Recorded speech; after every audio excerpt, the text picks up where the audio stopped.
The CEO, as usual, brought his first love, Delilah, home for dinner. But he found only a family photo left on the dining table by his son. Annie, who was supposed to be cooking at home, had completely vanished without a trace. A wave of uneasiness instantly washed over him. He hurried to dial Annie's number, but the only response was a busy tone. It was only then that he finally realized what Annie and his son had meant a few days ago. It turned out that several years ago, when Delilah went abroad, the CEO, heartbroken, went to a karaoke bar to drown his sorrows. By mistake, he took Annie for Delilah, and the two spent a passionate night together. As a result, Annie became pregnant with his son. 6 years passed in the blink of an eye. That day was his son's literature award ceremony. The boy was exceptionally talented, and he even won first place. But just as the award was about to be presented, Delilah's son accused him of plagiarism, claiming he didn't even have a father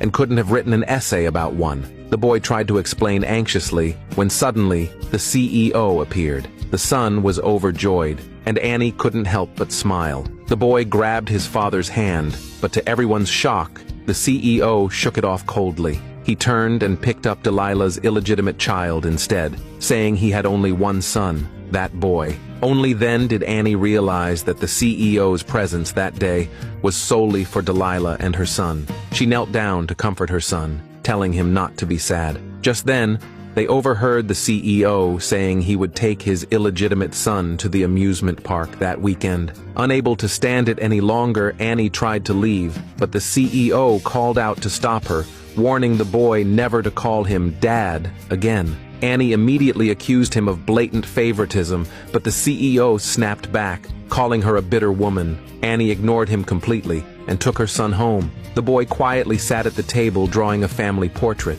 Moments later, he suddenly collapsed. She rushed him to the hospital. The doctor told Annie that the only way to cure him was to go abroad for treatment. When her son woke up, Annie gently told him that she planned to take him overseas for treatment. But the boy still held on to his faith in his father, begging Annie to give the CEO 3 chances. Looking at her pitiful child, Annie reluctantly agreed. The next day, she brought her son home. To her shock, she found Delilah already living there. She sent her son away and confronted the CEO. The CEO coldly stated that this was his house, and Delilah could live there as long as she wanted. Just then, her son's frightened cry came from the other room. Annie rushed to his side, seeing that his drawing was about to be destroyed. She snatched the scissors from the illegitimate child's hand. When Delilah saw that her son's hand was hurt, she immediately accused Annie of injuring him. Upon hearing that, the CEO slapped Annie across the face.